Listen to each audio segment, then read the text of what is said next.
a seed that will grow in 2012, you've got to clear the field of your past. But not only must you clear your field, but the second thing you've got to do, if you want to plant a seed that will grow, the second thing you have to do is you have to feed your seed. Let me tell you something. Nothing grows without a seed. Well, what seed am I talking about? I'm talking about the seed of faith. In other words, you have to believe in the boundless possibilities that await you as a child of God and allow the Lord to plant the seed of belief within your spirit. You have to, first of all, believe that God is who he says he is. Then you got to believe that he will do what he says he will do. Faith, my brothers and sisters, not only has to be planted, but it has to be nurtured. Let me tell you something. It's more than just planting a seed. You've got to nurture it. By this I mean you can't form or alter your character for the good unless you are willing to put in the necessary time to bring about a change. In other words, seeds without water will die. Seedlings without pruning are choked by weeds. You've got to feed your seed. You've got to work at caring for your faith plant until it grows to maturity. Let me tell you, too many times we'll plant the seed and that's it. We don't go back to water. We don't go back to fertilizing. We don't go back to pruning. And as a result, we wonder why we never can reap any harvest. How many know if you plant the seed, you got to cultivate it, you got to nurture it, you got to feed it.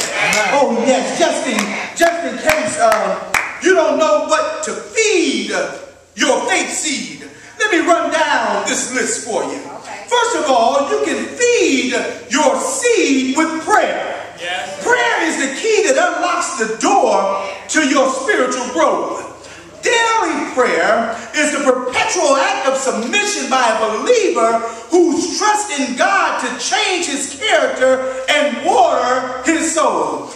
Prayer is an expression of expectation. Let me tell you, there's no sense in coming and praying to God that you're not really expecting. Let me tell you, you better have faith. When I ask you for something, I don't just come saying words trying to impress other folk.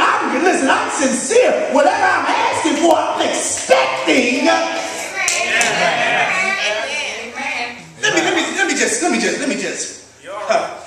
A few years ago, we got married. It had been told to me by doctors that I would never be able to father children because I had been sick in the 90s.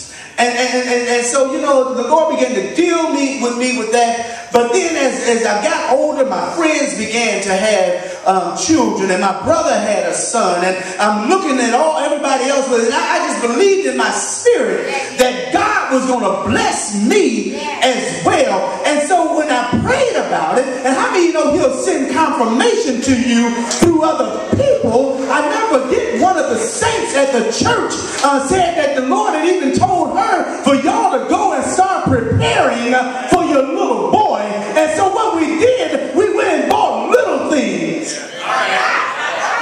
A t-shirt here, a t-shirt there. Then I remember one day we were there and my wife said, you know what, when I have a son, I'm not going to call him Robert, but I'm going to call him Trevor, which is Robert spelled backwards.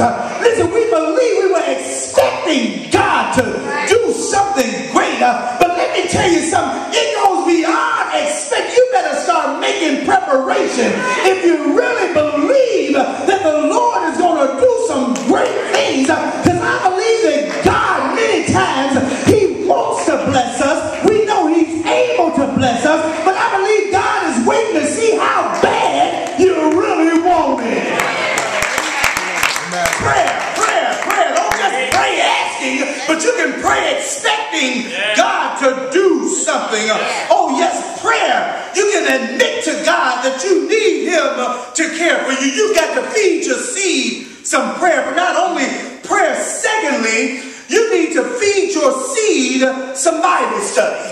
Oh yes, unless you are the great Carnage. Y'all remember that comedian or whatever he was that appeared on Johnny Carson.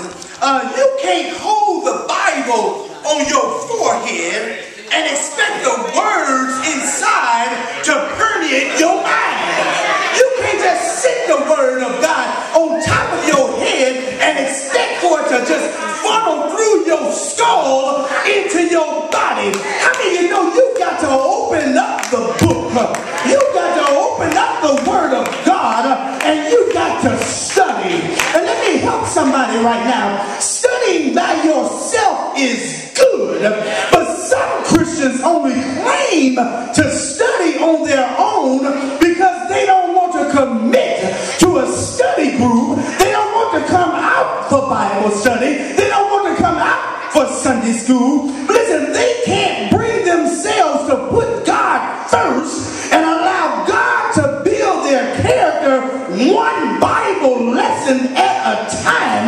But how many of you know that it takes an acre of roses in order to make one bottle of perfume? Let me tell you something. You better get yourself together and realize that it is by the word of God that you have victory. It's by the word of God that you have your needs. It's by the word of God that you can overcome. It's by the word of God that you have your very existence. You better learn how to open up the book.